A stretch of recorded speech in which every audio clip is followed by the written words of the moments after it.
Statistics the last chapter প্লেলিস্টে ১১তম ভিডিওতে সবাইকে স্বাগতম এবং শুভেচ্ছা জানাচ্ছি। এই ভিডিওতে আমরা আলোচনা করব বিস্তার পরিমাপের খুবই গুরুত্বপূর্ণ দুটো বিষয়, ভেদাঙ্ক এবং পরিমিত ব্যবধান। প্রথমেই আসি ভেদাঙ্ক কেন প্রয়োজন। আমরা এর আগের ভিডিওতে দেখেছিলাম যে আমাদের কাছে এরকম একটি ডেটা সেট ছিল, এটা আমরা গড় বের করেছিলাম এবং তারপরে আমরা যখন গড় ব্যবধান বের করতে গেছি তখন আমরা দেখলাম যে এই ডিফারেন্সগুলোকে প্রত্যেকটা ডাটা থেকে xi মাইনাস এক্স বার এই সবগুলো ভ্যালুকে যোগ করার পরে 0 এসেছিল। এই 0 আসার কারণে আমরা আর গড় ব্যবধান পরিমাপ করতে পারছিলাম না। তো সেই সময়টায় আমরা দেখলাম যে 0 আসছে মূলত এই নেগেটিভ ভ্যালুগুলোর কারণে।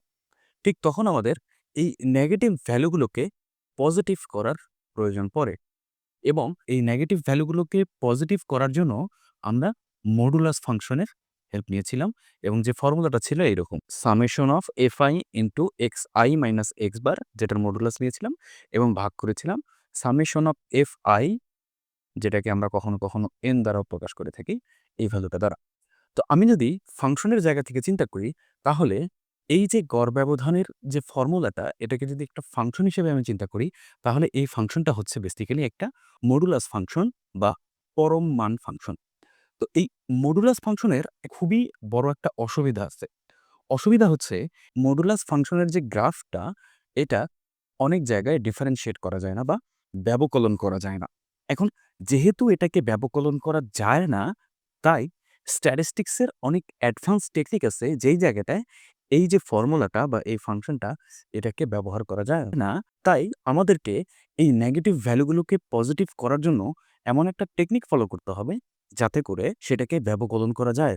তো আমরা জানি আমরা নেগেটিভ ভ্যালুকে পজিটিভ করতে পারি। এটার মোট ২টি রাস্তা আছে। একটা হচ্ছে মডুলাস করা, অন্যটা হচ্ছে স্কোয়ার করে ফেলা বা বর্গ করে ফেলা।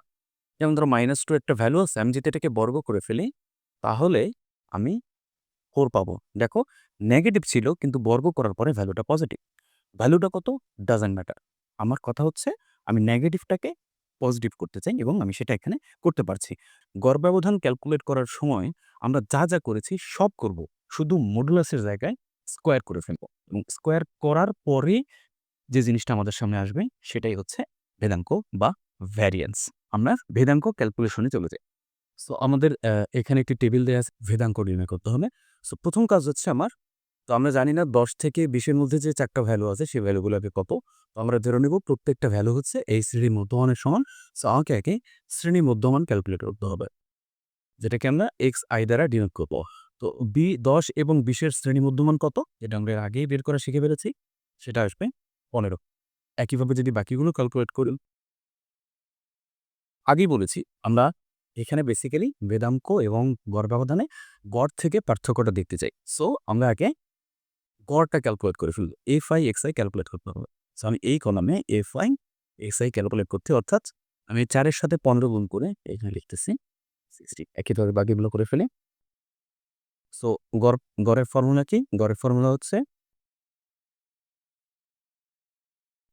সামেশন অফ fi xi মানে এই সবগুলোর যোগফল, যেটা হচ্ছে 785। আর আমি যদি এই কোন সংখ্যাগুলোকে যোগ করে ফেলি তাহলে সেটা আসবে 25। গড় যে ভ্যালুটা, এটা হচ্ছে 785 divided by 25 which is equal to 31.4। তাহলে এখানে লিখে ফেলি, আমরা যদি x বারটাকে লিখে ফেলি, এখন আমরা তাহলে কি করব? এখন আমরা প্রত্যেকটা ডেটা আমার কাছে যে xi গুলো আছে সেখান থেকে গড়টাকে বিয়োগ করব, অর্থাৎ আমরা ক্যালকুলেট করব xi মাইনাস x বার এবং এরপরে এই পার্থক্যটাকে আমরা বর্গ করে ফেলব। অর্থাৎ আমি আ ১৫ থেকে 31.4 বিয়োগ করব, বিয়োগ করে সেই বিয়োগফলের যে বর্গ সেটা এখানে লিখে ফেলব।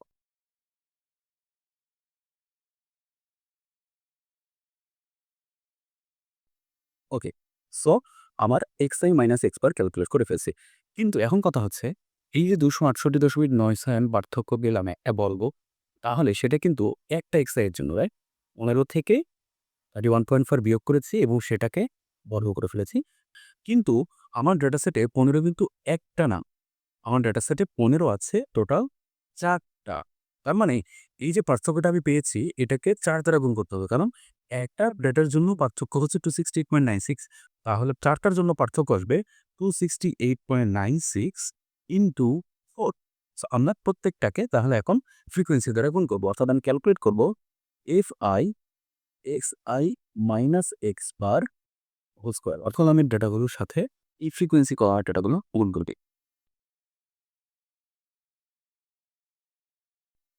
আমি জাস্ট এখন এই সবগুলোকে যোগ করে সেটাকে ভাগ করব আমার কাছে টোটাল যে গণসংখ্যা ছিল 25, সেই 25 দ্বারা।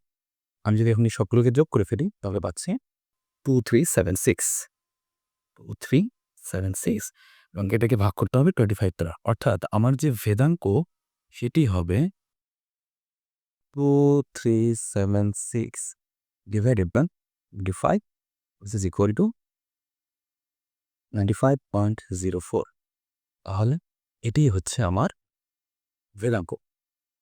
অর্থাৎ আমি যদি এখন এই ভেদাঙ্কটাকে একটা ফর্মুলা আকারে লিখতে চাই, ফর্মুলাটা দাঁড়াবে, আমি প্রথমে কি করেছি, আমি প্রত্যেকটা ডেটা থেকে গড়টাকে বিয়োগ করেছি, এরপর সবগুলোকে স্কোয়ার করেছি, এরপর সেগুলোকে তার নিজ নিজ গণসংখ্যা দ্বারা গুণ করেছি, তারপর সবগুলোকে যোগ করেছি এবং সব শেষে মোট গণসংখ্যা দ্বারা ভাগ করছে।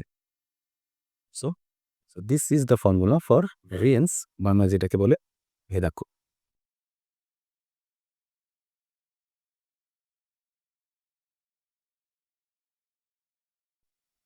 মনে করো আমি কিছু লোকের উচ্চতা নিয়ে কাজ করছি। সো কিছু লোকের উচ্চতা মনে করো যে 5 metre, 6 metre and 7 metre. Okay, so এখন আমি যখন এই 5, 6, 7 মিটার নিয়ে কাজ করব, সেটা যদি আমি গড় বের করি এক্স বার, সেটা হবে অফকোর্স 6 মিটার। এখন আমি যদি এই সবগুলোর পার্থক্য বের করে ফেলি, অর্থাৎ আমি যদি এখন xi মাইনাস এক্স বার এটা যদি ক্যালকুলেট করি, তাহলে প্রথমটার জন্য হবে 5 বিয়োগ 6 মানে -1, 6 বিয়োগ 6 মানে 0 অ্যান্ড 7 বিয়োগ 6 মানে 1। এখন এগুলোর প্রত্যেকটার একক কিন্তু মিটার, রাইট? আচ্ছা, এখন আমি যখন এটাকে স্কোয়ার করে ফেলবো তখন কিন্তু এককটাও বদলে যাবে, রাইট? তখন কিন্তু সেটা হচ্ছে 1 মিটার স্কোয়ার। এটা হবে 0 মিটার স্কোয়ার এবং এটা হবে 1 মিটার স্কোয়ার।